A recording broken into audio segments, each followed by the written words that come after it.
Hey everyone, I'm Grandmaster Ben Finegold here with our weekly lecture series. I want to thank our sponsor, Anonymous. Anonymous sponsors a lot of lectures. If you want to sponsor a lecture, contact my wife Karen. Her details are the video. The sponsor has a message. The title of the lecture is Icelandic Grandmasters. And he wants to dedicate this video to residents of the town Grindavík who have been displaced due to quite bad volcano eruptions over the last year. So hopefully they can find a safe place. I've been to Iceland once in April of 1990, and it was quite cold, but the tournament was quite fun. It was the Reykjavik Open, which they have every year, usually in April, if not always. But yeah, it's been 34 years. And the sponsor had specific requests for certain players. And I'd like to point out that Iceland has the most grandmasters in the world per capita. Their country is very small people-wise, and they have several grandmasters. But I think the last time I checked, population was something like 500,000. Usually, 500,000 residents in a country doesn't get you a lot of grandmasters, but Iceland is the exception. Okay, and we're going to go, we'll start with the oldest grandmaster we're going to talk about, Friðrik Ólafsson. And he was born in 1935. He's currently 89 years old. And his best in 1969, that was a good year because I was born that year. He was rated number 14 in the world. And his FIDE rating was 2,600, which was very unusual in the 60s. Almost unheard of. So that's why he was one of the best players in the world. Also, president of FIDE between 1978 and 1982. The last honest FIDE president. So go Ólafsson. Since then, it's been occupied by suspicious characters. Born in Reykjavik, and he was won the Icelandic Championship in 1952, Nordic Championship. He played candidates tournament.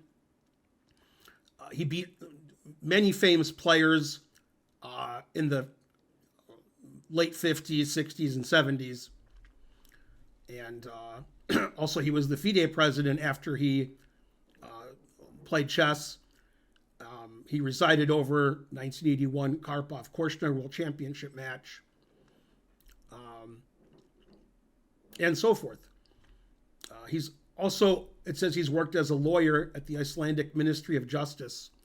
He's not the only Icelandic grandmaster I know that's a lawyer. And in 82, he was appointed secretary to the Icelandic Parliament. So he's had quite the career. And speaking of quite the career, we're going to look at a game that he beat Bobby Fischer in the Interzonal in 1958. And I must admit, I've never seen this game before today. It was a really exciting game. In 58, Fischer wasn't very old, but he was really good, already U.S. champion. And Ólafsson also wasn't at his peak yet. So, okay, started out as an English, and then they transposed to Queen's Gambit declined, and Black played like the Ragozin with Bishop B4. It's a very modern treatment and move order that you would see today in today's top-level chess. The trade, Bishop G5. A lot of times in these positions, White plays Bishop takes F6. Sort of solid line, but he played Bishop H4, which leads to more aggressive positions. C5, Knight C6, rook c1, and Fischer played c4, which is a very aggressive way of playing.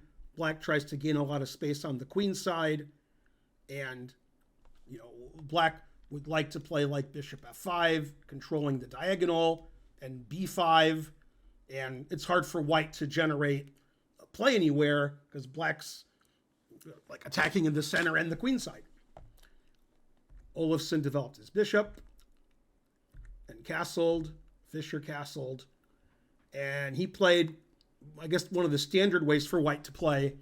Often in blitz chess, when I have White in these positions, I play knight e5. Ólafsson played knight to d2, which I think makes more sense regarding the breaks with b3 and e4, which White wants to play, and also allows White's bishop to go to f3, which again helps with e4 and puts pressure on d5. So knight d2 is quite a good move.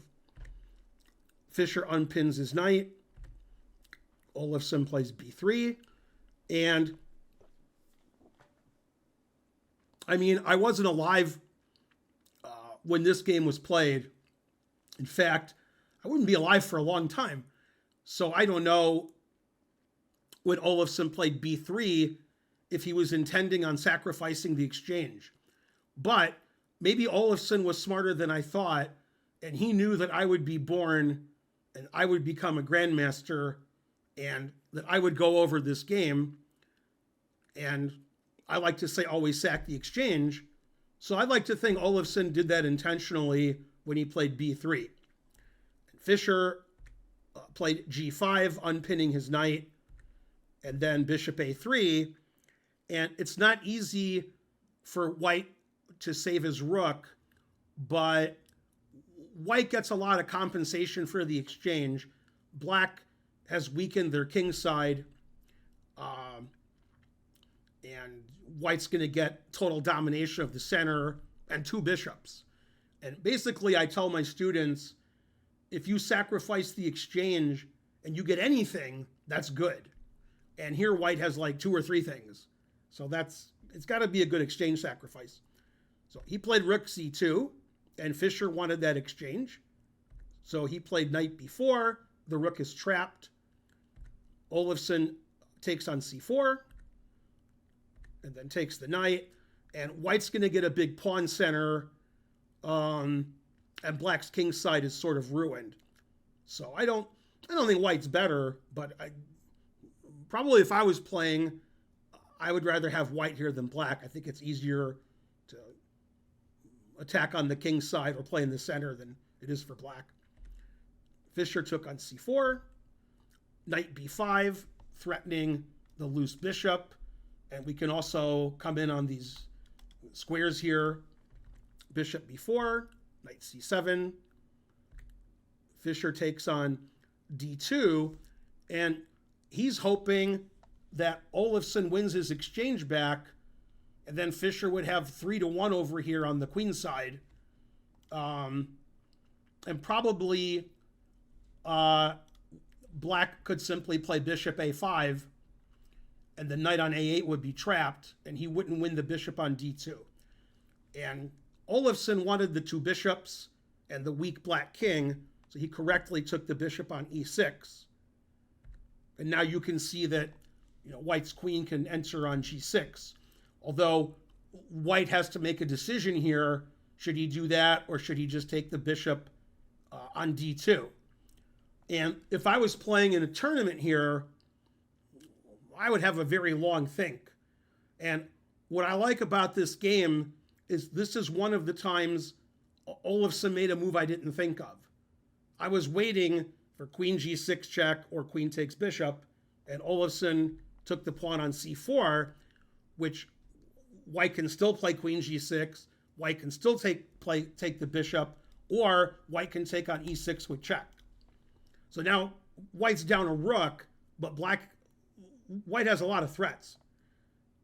Fischer defended the e6 pawn and g6, and now White has the two bishops, a safer king, and a pawn for the exchange. And Fischer didn't like that because, once White plays bishop e5, possibly f4. White has too much compensation. So Fischer played knight e4, getting rid of one of Ólafsson's bishops. But still, black's king is exposed, and Fischer has the weak e6 pawn. Black's queenside majority, the 2-1, isn't dangerous. It's not going anywhere. Okay, Fischer defends all his weaknesses. Fischer attacks the bishop. Fischer defends his b7 pawn. Rook e8, and white played f4. And one of the reasons I like sacrificing the exchange, personally, is we're all taught when we're beginners that a rook is worth 5 and a bishop is worth 3. Then when you get better at chess, you have to figure out why a rook is better than a bishop. And the reason is a rook can go to all 64 squares, and a bishop is limited. Bishop can go to half the squares. However, there's a lot of positions where the rooks aren't very active. And this is an example of that. White bishop is putting pressure on the black pawn on e6 and the black king. White bishop is very safe and defended. And black's rooks are defending an isolated pawn. And black's rooks. And black's rooks can't infiltrate white's position. There's no rooks, coming to the 7th rank and attacking white. Black's rooks aren't very good. So white has more pawns. White has a better pawn structure. White has better pawns. White has a safer king. And I don't see why white's bishop is worse than one of black's rooks. Those rooks are very passive. So I like white. Fischer wants to trade queens. Ólafsson puts his queen in the center. Fischer really wants to trade queens. And Ólafsson attacks the queen, and the queen can't take the pawn because the rook is hanging on f6, and the queen can't take the rook because bishops move backwards. So queen f5 doesn't make any sense if black just plays queen g6 now. And queen g6 runs into f5, and the e-pawn's pinned. So Fischer has to take, which gives white this huge pawn center, which he advances. And if I was black, I would like to sacrifice the exchange back and take all of white's pawns. However, if I take this, white doesn't take the rook, and then all the pawns in the center fall. White plays rook d7. The truth hurts. Then after here, white takes this, and the rook is still pinned. White's obviously winning with his 2 connected passed pawns. So Fischer can't take on f5.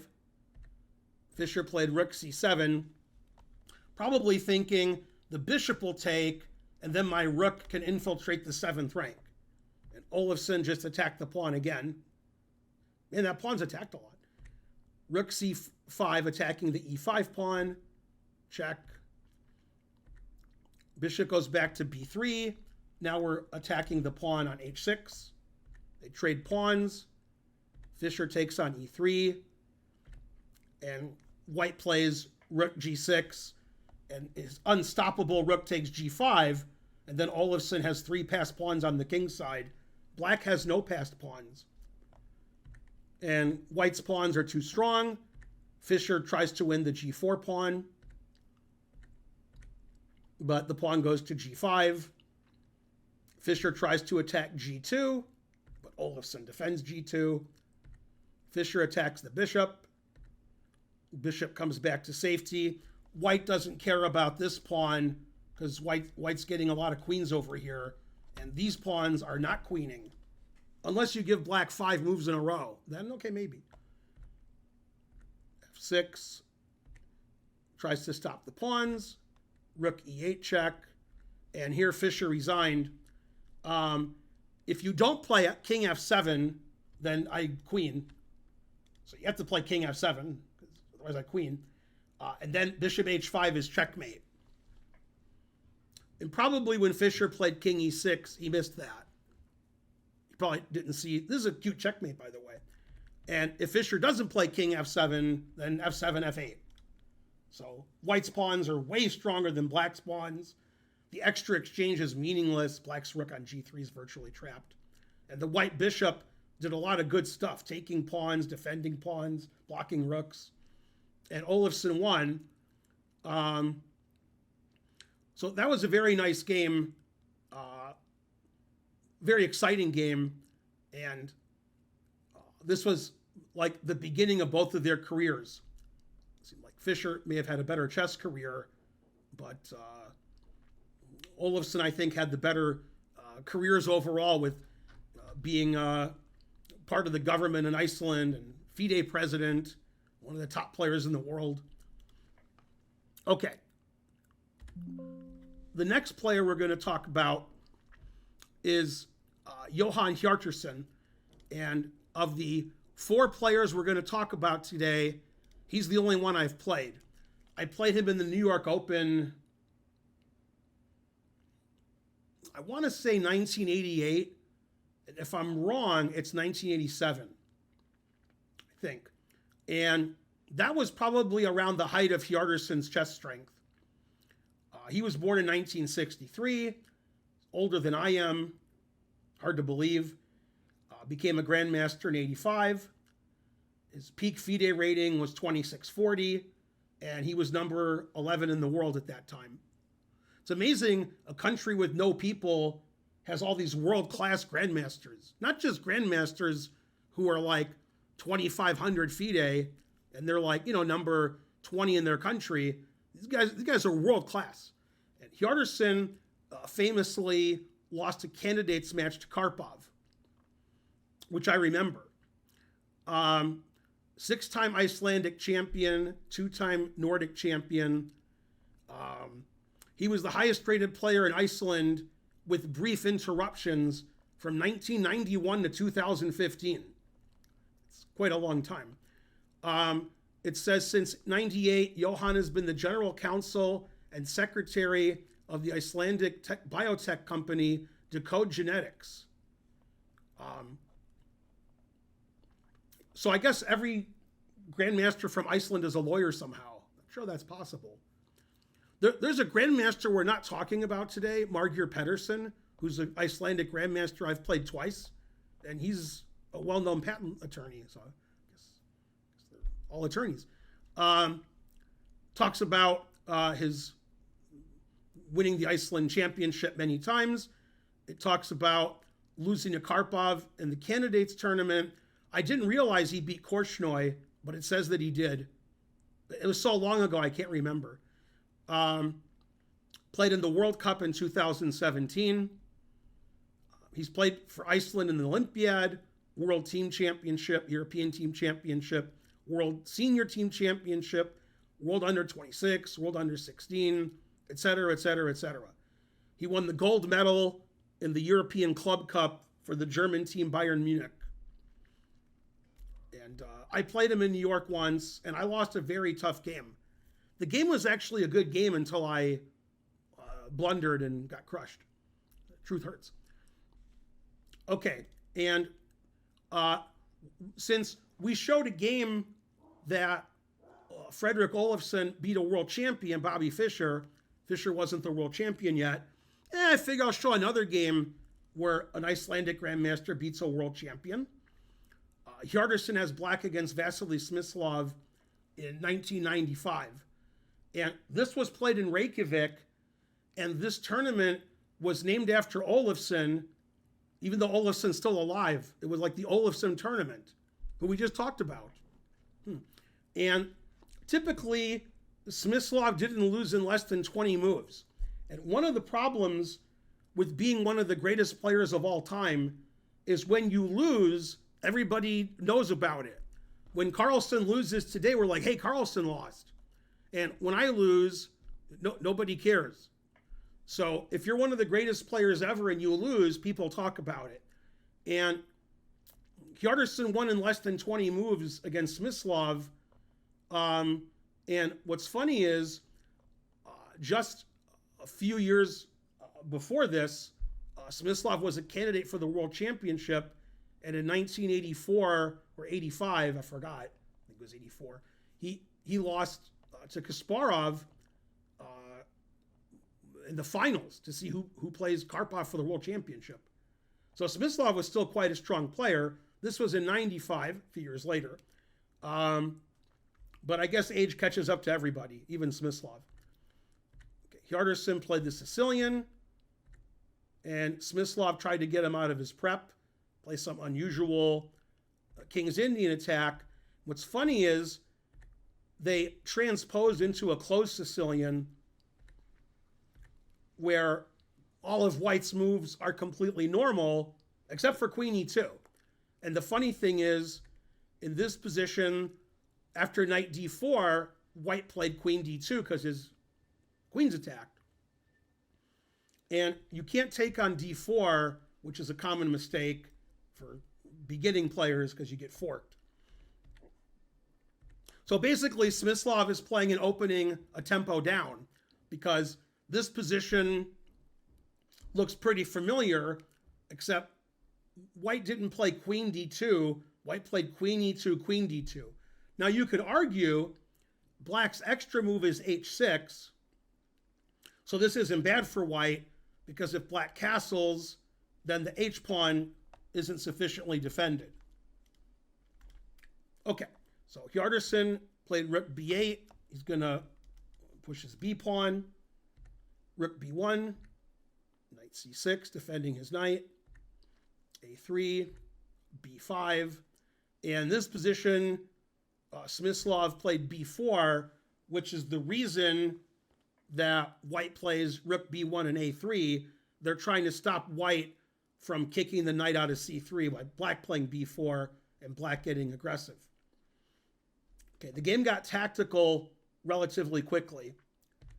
He took the knight with check, and he played Queen F6. Now,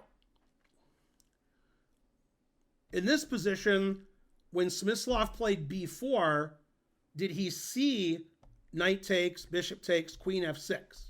And actually, I don't know, because you could just say, oh, Smyslov blundered a piece, his two pieces are hanging.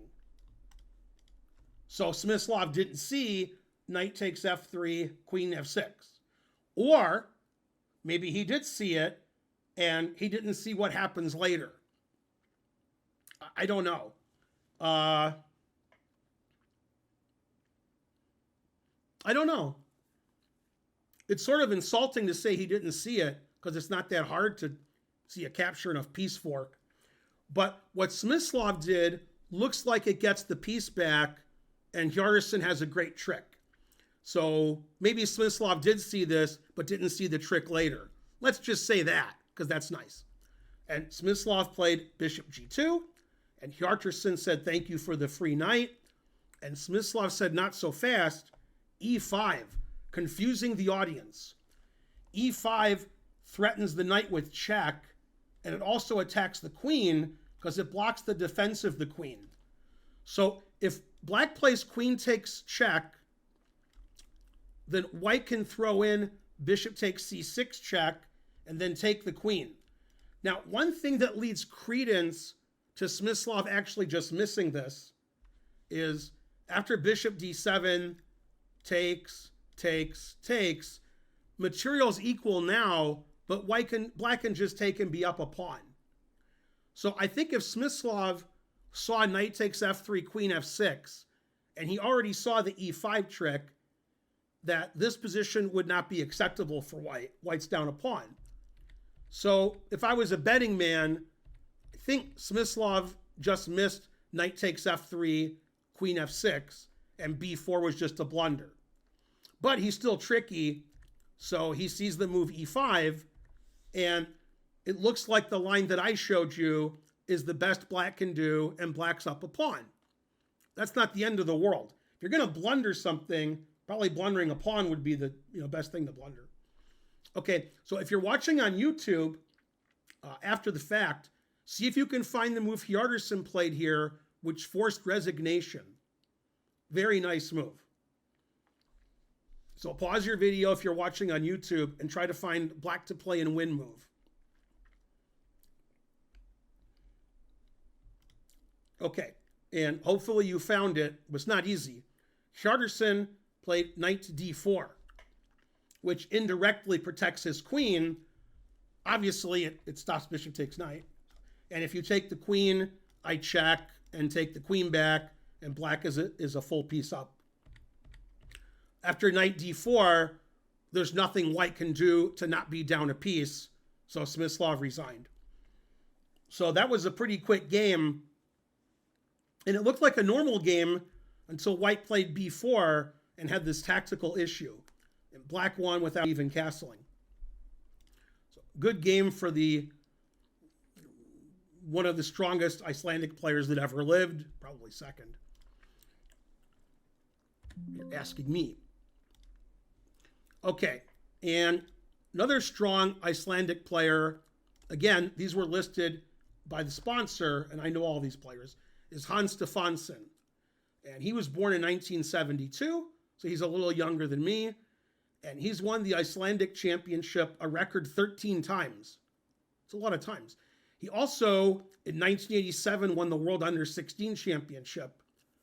And he's won or tied for first in many international tournaments. And he's, as of September of last year, he's the #1 ranked player in Iceland, which is amazing because last year at this time, he was 51.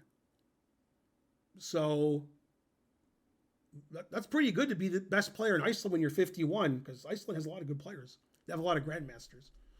I've never played Stefánsson, but when I lived in Europe, when I did live in Europe, he was an IM, and I think I saw him at tournaments. We just never got paired. His peak FIDE rating was 2604, and his peak ranking in the world was 83rd. Now, Stefánsson never beat a world champion that I could find, but he beat somebody else that I know, Jeroen Piket. And I like the way the name of the tournament is the Lost Boys Open. It's in Antwerp, Belgium. I used to live in Belgium. This was after I moved away. And the reason I think it's funny it's called Lost Boys is Jeroen Piket, he's not lost. He quit chess, but we know where he is. There was a billionaire business person who sponsored chess tournaments and played correspondence chess in the Netherlands, and he hired Piket to work for him, and Piket quit chess. So Piket, at some point in the 90s, stopped playing chess and started working for someone. And Piket was always the #2 or 3 player in the Netherlands after Jan Timman and Luc van Wely. And sometimes Piket was better than Van Wely, and sometimes Van Wely was better. But Timman was always considered the best. And I played many tournaments with Piket, but I never got paired with him. And this was played in 98, near the end of Piket's career, even though we're like the same age. Okay, so Stefánsson's white. They played a Sicilian. And I like this game especially because Piket plays the way I play. This is in my Chessable course. And he plays the move A6.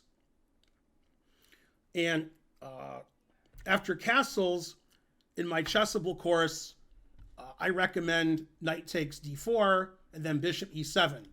When I play in tournaments, I usually play h6. And Piket played h6, and I've had black in this position many times. And currently, the main line is knight takes and bishop f4. This is many, many Grandmaster games. And the old main line, and this game was played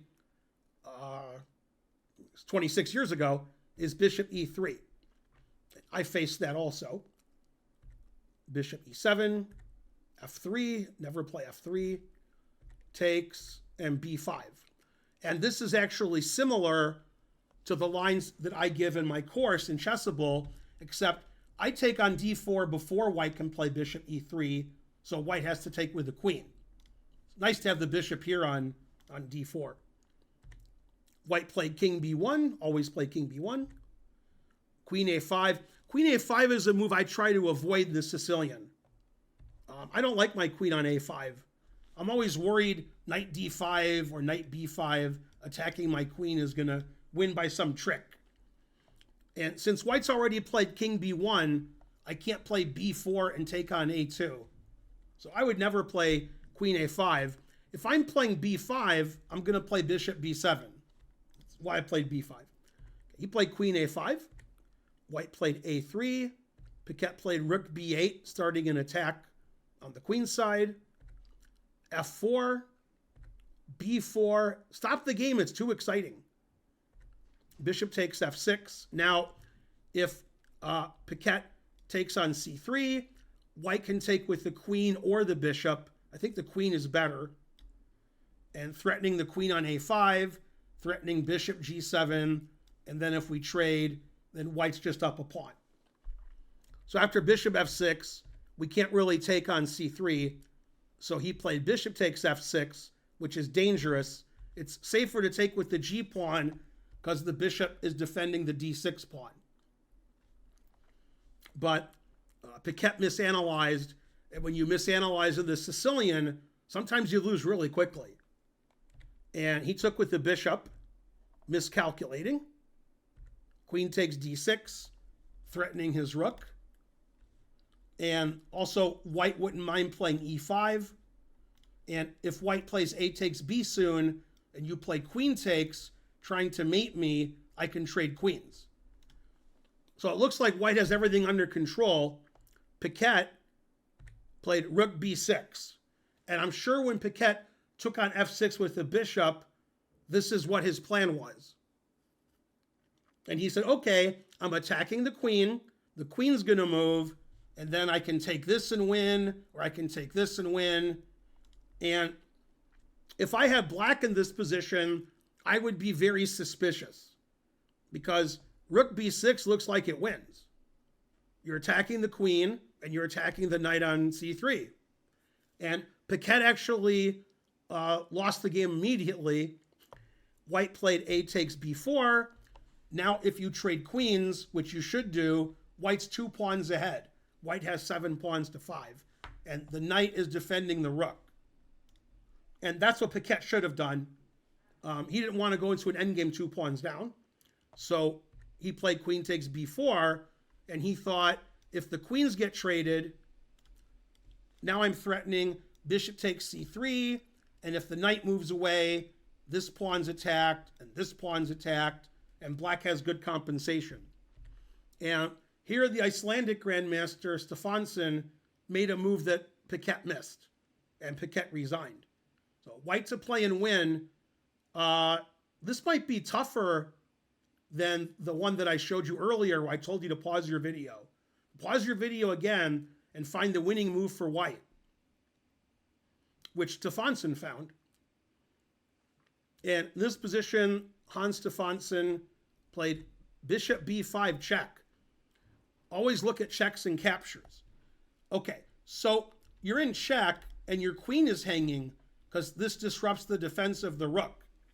So you can't play pawn takes because you lose your queen. So the options are queen takes and rook takes. After queen takes, I take with the knight. I take this. And white's actually going to win more material. White's already winning in material, but white's going to do even better. If you play king e7, your bishop's trapped. The truth hurts. And if you play king f8, you lose your bishop for nothing. If you play king d7 or king d8, knight takes f7 check, wins your rook. Now, even if white didn't win more material, white's completely winning here. But this is completely winning. Okay, so queen takes doesn't work. Black has to play rook takes bishop. It's the only move I didn't look at. And maybe Piket missed this. Queen c6 check.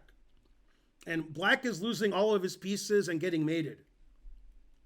I don't know which is worse, losing all your pieces or getting mated. The queen and the rook are actually going to checkmate the black king. So if you play king e7, I play this sneaky check. And now you're going to get captured with check. And this typical checkmate would be this one. And rook d7 is also mate. Lots of mates.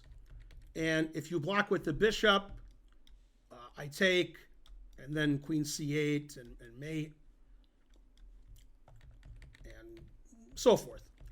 So after bishop b5 check, white's actually going to checkmate black, or black's going to lose all of his pieces. And I guess Piket missed that, so Piket resigned. So that was a Sicilian that ended pretty quickly. Black played a line that I play. He played it a different way than I play it, but he lost just the same as I would lose. But he lost in a different way. So anyway, Icelandic Grandmasters thus far seem very aggressive. They're attacking, they're making tactical threats, and they're beating players who are more famous and higher rated than they are. Okay, and our last Icelandic Grandmaster is Árnason. And I remember seeing John Árnason when I went to Winnipeg, Manitoba for the Canadian Open. And I drove there with my friend Fred Lindsay, who's a FIDE master. It's a long drive from Ann Arbor to Winnipeg. It's 2 days. And actually Fred played Árnason. The guy that I drove with got paired with Árnason, and Árnason won. He's an Icelandic chess grandmaster. He's currently 63 years old. Peak rating was 2555 in 1987. 3-time Icelandic champion, and he was also the world under-17 champion in 1977.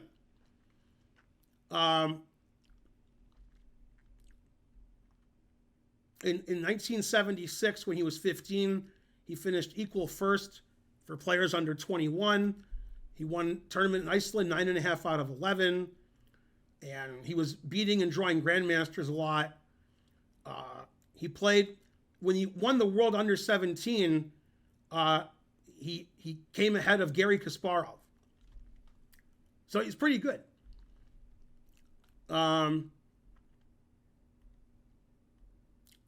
Personal life, I assume he's a lawyer because everybody is. No, he's business and finance. He got a degree in France from accounting and the University of Iceland.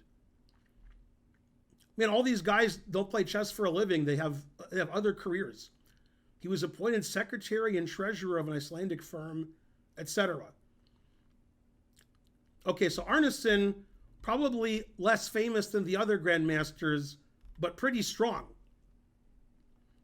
John Árnason. Okay, and that's the last game we're going to look at. And he has white against another famous player who's also famous outside of chess, and that's John Nunn. John Nunn, famous mathematician, problem-solving world champion, and one of the top 5 players in England for about 25 years. And the reason I picked this game is not only is it the most spectacular game of the lecture, but it was played at a tournament in 1990 where I was at the tournament. It was the Novi Sad Olympiad. Novi Sad used to be in Yugoslavia, the country that no longer exists. And I was the Belgian women's team captain. And this was the match between Iceland and England in that tournament. So I was actually there in the playing hall while this game was played, even though it was played 34 years ago. Okay, and John Nunn is a famous tactician, author, very aggressive player. At his peak was top 10 in the world. 1990 was around his peak. But he was no match for Árnason. Nunn played black and Ruy Lopez.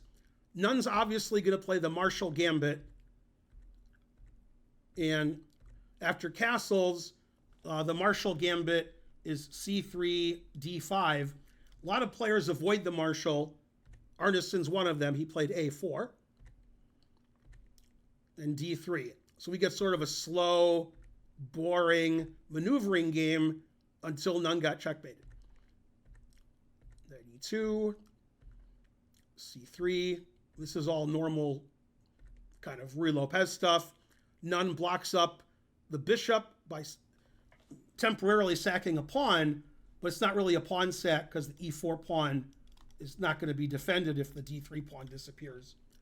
So knight g3, defending the e pawn quite a bit.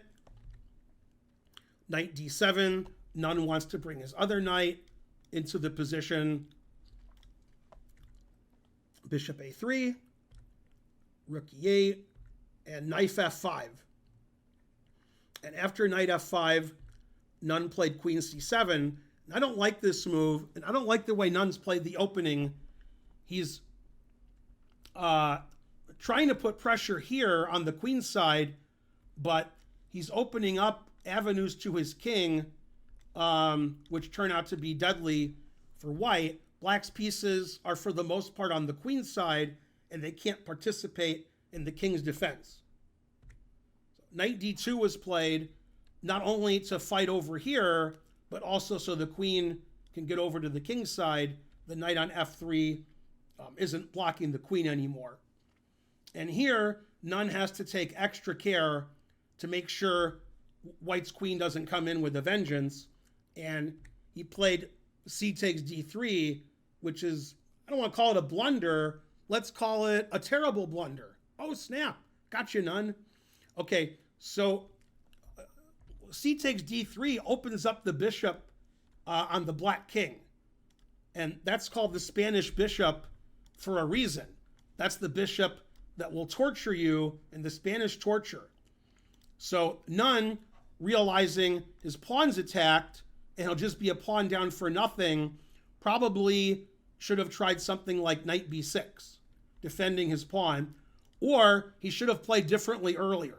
That's probably the best idea, because the c4 pawn became a weakness, and when he played rook e8, he weakened his f pawn further. So the whole plan that Nunn had didn't gel together. And I mean, you don't always lose when you play badly. Your opponent has to punish you. And we see swift punishment from Árnason. Árnason played queen h5, attacking the f7 pawn. Now, we can't play rook f8, which we'd like to play, because Nunn played queen c7 undefending his bishop. He had his rook defend his bishop. So there's only one move black can play to prevent catastrophe on f7, and that's g6. And probably Nunn thought he was okay here. He's forking the queen and the knight. And if you play knight h6 check, which attacks the pawn on f7, then when my king moves, your queen is still attacked. So white doesn't have time to take on f7. White has to save his queen. So Nunn thought after g6, he'd probably be okay. And Árnason whipped up a very big attack by sacrificing, very Nunn style. Nunn likes to sacrifice an attack. And a lot of times, people who are good at attacking aren't necessarily good at defending. They should be. They should see their opponent's attacks. But a lot of people who like to attack don't like when their opponent attacks. And they don't like to be on the defensive. Árnason played bishop takes f7 check. And we have to take the bishop. If we play king h8, then white can play bishop takes g6. And white's 2 pawns up and threatening mate. I guess white's 1 pawn up because he lost this pawn. And if you play king f8, then I have more than one way to win. But queen takes threatens queen g7 mate and queen g8 mate. And white's up material. So, okay, so you take the bishop. Queen takes h7 check. And black has 3 legal moves. King f8 walks into checkmate. So that's not good. He could have played king e6. And I don't know if king e6 is actually worse than what he did. But it's not good. And probably the game would be similar to what happened in the game. He played king f6, which defends his g-pawn. Now, queen g7 is not mate because the king can go to g5 or e6. So Árnason played rook e3. And I like this move because it gets another white piece into the attack. White wants to play either rook f3 or rook g3, which both seem to win. And if you take the knight, then you just get mated with my queen and rook. And king h6 gets mated in 1. And king h8 also gets mated in 1. And bishop g5 staves off mate for a move, but it's the same mate. And the black pieces on the queen side aren't defending the black king. That's when you can sacrifice when your opponent's pieces aren't defending. So you can't take the knight. Nunn tried to defend with knight f8, attacking the queen and defending the pawn on g6. Queen h8 check. King g5 looks suicidal. I don't see a mate. I was going to say I don't see a mate in 1, but I see mate in 2. But there is a mate in 1. So there you go. Okay, so he didn't play the suicidal mate in 1. He played king f7, trying not to get checkmated. He could also play king to e6. And I'm trying to find the quickest win for white after king e6. But that's what happens when you don't have an engine. Then you can't find anything. I'm guessing that queen h3 is winning after king e6. Because if you take it, then this is checkmate. And otherwise, I'm going to have a devastating discovered check with my knight. One variation that I see in my head, so it's probably wrong, is king d7, knight takes d6 check. You can't take with the king. And if you play king d8, then this is mate. It's one of the cool variations. I don't think black needs to checkmate white to be winning here. Black's king is running around. So he played king f7, then rook f3. And this isn't looking good for the king. Obviously, if white gets to move the knight with discovered check, it could be double check or mate. So Nunn took the knight, and he was hoping for rook takes f5, king e6, tried to run the king away. And Árnason played queen h5 check and said, no, your king's not running away. The truth hurts. And if you play king g7, then rook g3 check is going to be mate in a move or two. King here's mate. And if you play king f6, then this is going to be mate. Same kind of checkmate we saw before. Other checkmates exist, like queen here check and rook h3 check. There's a lot of mates. And if you play king e6, you walk into checkmate in one move. So Nunn played knight g6. Now Nunn's knight f8 makes sense. Árnason played queen takes f5 check. Now black has two legal moves. Instead he resigned. If he plays king g8, I check. I see he has two legal moves, he has three. And then this is going to be mate. And if you play king g7, then I can win probably with queen f7, but it looks more devastating to me to play rook g3. Although maybe queen f7 is better. That's a good question. Rook g3, bishop g5. And then my queen can come over to f7 and defend. And here, if you play here, this is winning. So it looks like you have to play king h6. And now if rook h3 check, you can block with one of the pieces. But the problem is if you block with the bishop, you lose your queen. And then your knight's hanging on a5 and it's losing it. And if you defend with the knight, I can just take the knight. And when you take my rook, then I take your queen again.